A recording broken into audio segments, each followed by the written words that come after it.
Good morning ladies and gentlemen. അങ്ങനെ welcome to ആൽവിൻസ് opinion. നമ്മുടെ next വീഡിയോയിലേക്ക് വന്നിരിക്കുകയാണ്. ആൻഡ് ഇന്ന് നമ്മൾ സംസാരിക്കാൻ പോകുന്നത് ബേബി ജോൺ എന്ന് പറയുന്ന സിനിമയെ കുറിച്ചാണ്. ആൻഡ് ഈ സിനിമ നോട്ട് സോ സർപ്രൈസിംഗ്ലി നമ്മുടെ ഇത് ഒഫീഷ്യലി അനൗൺസ് ചെയ്താണ്. നമ്മുടെ തമിഴ് സിനിമയെ തെരി, വിജയുടെ സിനിമയെ തെരി, അതിനെ ബേസ് ചെയ്തിട്ട് ഉണ്ടാക്കിയ സിനിമയാണ്. അതിൻ്റെ റീമേക്ക് ആണെന്നാണ് പറഞ്ഞത്. ആൻഡ് ഇതിനകത്ത് തെരി ഉണ്ടോയെന്ന് ചോദിച്ചാൽ ഇതിനകത്ത് ഒരു 75% തെരിയാണ്. പക്ഷേ തെരിയിൽ നമുക്ക് കിട്ടുന്ന ഒരു ഫീലുണ്ട്, ഒരു ഇമോഷണൽ കണക്ഷനൊക്കെ ഉണ്ട്. അത് ഈ സിനിമയ്ക്കകത്ത് ഒരിടത്തും ഇല്ല. ഇപ്പം തെരിയിലെ ആക്ഷൻ സീക്വൻസ് എടുക്കുവാണെങ്കിൽ അത്യാവശ്യം നമുക്ക് ഒരു കണക്ട് ചെയ്യാൻ പറ്റും. ഓക്കെ, ഈവൻ ദോ ഒരു ക്ലൈമാക്സ് ഒക്കെ ആണെങ്കിലും ഒരു ലോജിക്ക് ഇല്ലാത്തതാണെങ്കിലും അത് പിന്നെ കണ്ടിരിക്കാൻ പറ്റും. It's still something. പക്ഷെ ഇതിനകത്തെ ഫൈറ്റ് സീക്വൻസ് എന്നൊക്കെ പറയുന്നത് എൻ്റെ പൊന്നോ, എസ്പെഷ്യലി ക്ലൈമാക്സ് ഒക്കെ മറ്റേ ഓവർക്കില്ല ക്ലൈമാക്സ് ഒക്കെ. എവിടെ നിന്നൊക്കെ ഒരു കുതിര വരുന്നു, ഒരു ഷിപ്പ് യാർഡിൽ നിന്ന് ഒരു കുതിര വരുന്നു, പെണ്ണുങ്ങളെ കൂട്ടം കൂടി നിന്ന് ഒരു കണ്ടെയ്നറൊക്കെ മറിച്ചിടുന്നു. പെണ്ണുങ്ങളായോണ്ടല്ലോ പറഞ്ഞത്. ഓക്കെ, ആ സീൻ വേഴ്സ് ഓവർകിൽ. അപ്പോൾ അതാണ് ഞാൻ പറയുന്നത്. അപ്പോൾ അങ്ങനത്തെ ഒരു പടം. ആൻഡ് ഇതിനകത്തെ പോസിറ്റീവ്സ് ഞാൻ പറയാം. അപ്പോൾ എനിക്ക് പേഴ്സണലി ഫീൽ ചെയ്തതാണ് പോസിറ്റീവ്സ്. ഒന്നാമത്തെ കാര്യം എന്ന് പറയുന്നത്, ഈ തമിഴ് സിനിമയിൽ വിജയ് മലയാളം പറയുന്ന സംഭവമുണ്ട്. സാർ, എൻ്റെ പേര് ജോസഫ് കുരുവില്ല എന്നൊക്കെ പറഞ്ഞിട്ട് ഒരു സാധനമുണ്ട്. അത് ഈ സിനിമയ്ക്കകത്ത് കുറച്ചുകൂടി നല്ല വരുന്നവൻ പിന്നെയും കുറച്ചുകൂടി ചെയ്തിട്ടുണ്ട്. അത് മാത്രമേ ഉള്ളൂ വരുന്നവൻ ചെയ്തതിൽ ബെസ്റ്റ്. ബാക്കിയുള്ളതിനെ കുറിച്ച് ഞാൻ നെഗറ്റീവ് പറയാം. പിന്നെ ബാക്ക്ഗ്രൗണ്ട് സ്കോറും പാട്ടുകളും അത്യാവശ്യം നല്ല രസമായി ചെയ്ത് വെച്ചിട്ടുണ്ട്. തമനാണ് ചെയ്തത്. പക്ഷെ എന്നാൽ ജി വി പ്രകാശ് കുമാർ തരുന്ന ഒരു സംഭവം ഇല്ല ഇതിനകത്ത്. ജി വി പ്രകാശ് കുമാറിന്റെ BGM അതിനകത്ത് കിടിലായിരുന്നു. ലൈക്ക് ആ ഒരു എലിവേഷൻ സാധനങ്ങളൊക്കെ നമുക്ക് ഒരു ഗൂസ് ബംപ്സ് വരും. പക്ഷെ ഇതിനകത്ത് സൗണ്ട് ഉണ്ട്, പക്ഷെ എന്നാൽ എഫക്റ്റ് വരുന്നില്ല. അതാണ് സംഭവം. പിന്നെ ഉള്ളതെന്ന് പറഞ്ഞാൽ പിന്നെ എന്താ പറയുക, പോസിറ്റീവ്സ് അത്രയൊക്കെ ഉള്ളു പോസിറ്റീവ്. പിന്നെ ആ കൊച്ചു കുട്ടിയായിട്ട് അഭിനയിച്ചത് പേഴ്സണലി എനിക്ക് അഭിനയം ഇഷ്ടപ്പെട്ടോന്ന് ചോദിച്ചാൽ കൊച്ചു കുട്ടികളാണ്, അപ്പോൾ നമുക്കൊന്നും പറയാൻ പറ്റില്ല. അവർ അവരുടേതായിട്ട് മാക്സിമം എഫേർട്ട് ഇട്ടിട്ടുണ്ട്. So that's why I am saying it in a positive. നല്ല മെസ്സേജ് ചെയ്ത് വെച്ചിട്ടുണ്ടായിരുന്നു. ഇനി നമുക്ക് നെഗറ്റീവിലേക്ക് പോവാം. ഒന്നാമത്തെ നെഗറ്റീവ് വില്ലൻ ജാക്കി ഷാർഫ്. മറ്റേ ആ തമിഴിലെ വില്ലനെ എന്തുകൊണ്ട് ഇതിനകത്തേക്ക് എടുത്തുകൂടാ?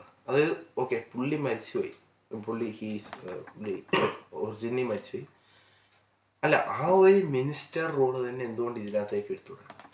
എന്തിനാണ് ഇതുപോലത്തെ ഒരു, എനിക്ക് ഇതുവരെ മനസ്സിലായിട്ടില്ല പുള്ളിയുടെ പണി ആ സിനിമയ്ക്കകത്ത് എന്താണ്. അതായത്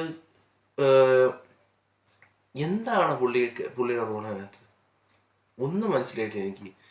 പിന്നെ രണ്ടാമത്തെ നെഗറ്റീവ് മറ്റേ ഇൻ്റർവെൽ പഞ്ച്. ആ തമിഴിലെ ഇൻ്റർവെൽ പഞ്ച് നിങ്ങൾക്ക്, ഇതിൻ്റെ സംവിധാനം തമിഴിനാണ് കേട്ടോ. സ്പെഷ്യൽ മെൻഷൻ ചെയ്യാൻ പുള്ളി തമിഴിനാണ്. അപ്പോൾ പുള്ളി എന്തായാലും ഈ തെരിയുന്ന സിനിമ കേട്ടോ. എന്തുകൊണ്ട് നിങ്ങൾ ആ ഇൻ്റർവെൽ സീൻ അതുപോലത്തെ ഒരു സാധനം എടുത്തില്ല? ഒരു ഇമ്പാക്റ്റും തരുന്നില്ലാത്തൊരു ഇൻ്റർവെൽ. മറ്റേതൊക്കെ ഇൻ്റർവെൽ എന്ന് വെച്ചാൽ നമുക്കൊരു ഇത് വരും, നമുക്കൊരു ഗൂസ് ബംസ് വരും സാധനം കാണുമ്പോൾ. ആ ഒരു സിംഗിൾ ടേക്ക് ഷോട്ടിലേക്ക് കറങ്ങി വരുമ്പോൾ നമുക്കൊരു ഇത് വരുന്നുണ്ട്. ഇതിനകത്ത് അതൊന്നുമില്ല, ഒന്നുമില്ല ഇതിനകത്ത്. പിന്നെ അടുത്ത നെഗറ്റീവ് എന്ന് പറയുന്നത് വരുൺ ധാവൻ്റെ കാസ്റ്റിംഗ്. പുള്ളി ആ കൂടെ ഇതിനകത്ത് പെർഫെക്റ്റ് ചെയ്ത് ആ മലയാളം ഭാഷയില്ല. ബാക്കി ഒന്നും പേഴ്സണലി എനിക്ക് പുള്ളിയുടെ പെർഫോമൻസ് ഒട്ടും ഇഷ്ടപ്പെട്ടില്ല ഈ സിനിമയ്ക്കകത്ത്. He was a miscast actually. Definitely a miscast personally for me.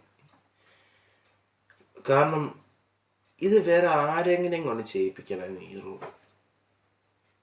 കാരണം ഈ റോള് പേഴ്സണലി എൻ്റെ ഒരു ഒപ്പീനിയൻ വിജയ്ക്ക് മാത്രമേ ചെയ്യാൻ പറ്റുള്ളൂ. അല്ലെങ്കിൽ തമിഴിലെ തന്നെ വേറെ ആരെങ്കിലും കൊണ്ട് ചെയ്യിപ്പിക്കണമായിരുന്നു. ഈ ഹിന്ദിയിലും ഈ വഴുന്താവിനെ കൊണ്ടൊന്നും ഒരിക്കലും, വഴുന്താവ് പേഴ്സണലി എനിക്ക് ഇഷ്ടമുള്ള നടനാണ്. പുള്ളിയുടെ കോമഡി റോൾസ് ആണെങ്കിലൊക്കെ എനിക്ക് ഭയങ്കര ഇഷ്ടമാണ്. നല്ല രസമാണ് പുള്ളിയുടെ കോമഡി. അതായത് ഭേഡിയ, പിന്നെ മറ്റേ അയ്യോ മറ്റേ പടം ഏതായിരുന്നു, ഹം ടി ശർമ്മ കി ദുൽഹനി, അതൊക്കെ എനിക്ക് ഭയങ്കര ഇഷ്ടമുള്ള സിനിമയാണ്. അപ്പോൾ അങ്ങനത്തെ ഒരു ക്യാരക്ടർ, അങ്ങനത്തെ ഒരാൾ ഇങ്ങനത്തെ ഒരു high octane mass masala action പടത്തിലേക്ക് അത് പെട്ടെന്ന് അങ്ങോട്ടേക്ക് കയറുമ്പോൾ ഒരു ഇത് വരുന്നില്ല. എനിക്ക് പേഴ്സണലി ഒരു ഇമ്പാക്റ്റ് എന്ന് തോന്നുന്നു പുള്ളിയുടെ അഭിനയത്തിൽ. പുള്ളി അഭിനയിക്കുമായിരുന്നു നമുക്ക് കാണാം. പുള്ളി ആർട്ടിഫിഷ്യാലിറ്റിയുടെ അങ്ങേയറ്റം. ഈവൻ കീർത്തി സുരേഷ് ആണെങ്കിലും സമന്തയുടെ റോള ചെയ്ത് still no impact was there, nothing. ഒരു കുന്തോ ഇല്ല അതിനകത്ത്. ഈ മറ്റേ ആ ഇമോഷണൽ സീക്വൻസിലേക്ക് വരുമ്പോൾ മറ്റേ അൺഎക്സ്പെക്റ്റഡ് തമിഴിൽ സമന്ത അൺഎക്സ്പെക്റ്റഡ്ലി മറ്റേ വെടിവെച്ച് കൊല്ലുമ്പോൾ നമുക്ക് ഒരു ഇത് വരും.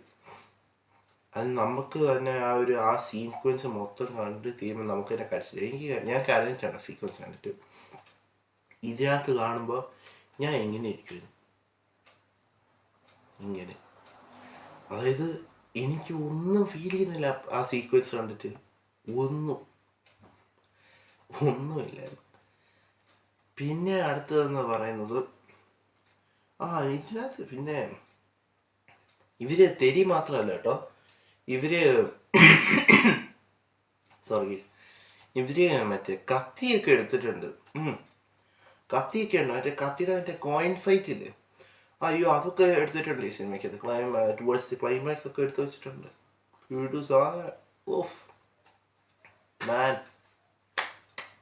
അങ്ങനത്തെ ഒരു യെറ്റ് അനദർ ബോളിവുഡിൽ നിന്നുള്ളൊരു ബോംബ് പടം അന്നേ പറയാനുള്ളൂടെ. എനിക്കതൊന്നും വേറെ ഒന്നും. ഈ ബോളിവുഡിൽ ഈ വർഷം ഞാൻ അത്യാവശ്യം കുറച്ച് പ്രതീക്ഷിച്ച സിനിമയായിരുന്നു ബേബി ജോൺ.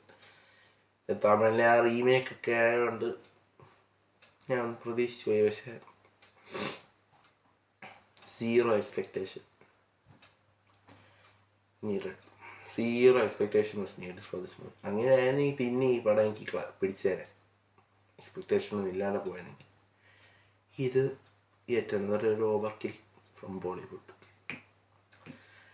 എന്ന് പറഞ്ഞുകൊണ്ട് നിങ്ങളുടെ വിലയേറിയ അഭിപ്രായം നിങ്ങൾ കമൻറ്റ് ബോക്സിൽ അറിയിക്കുക എന്ന് പറഞ്ഞുകൊണ്ട് ബൈ ഗൈസ്.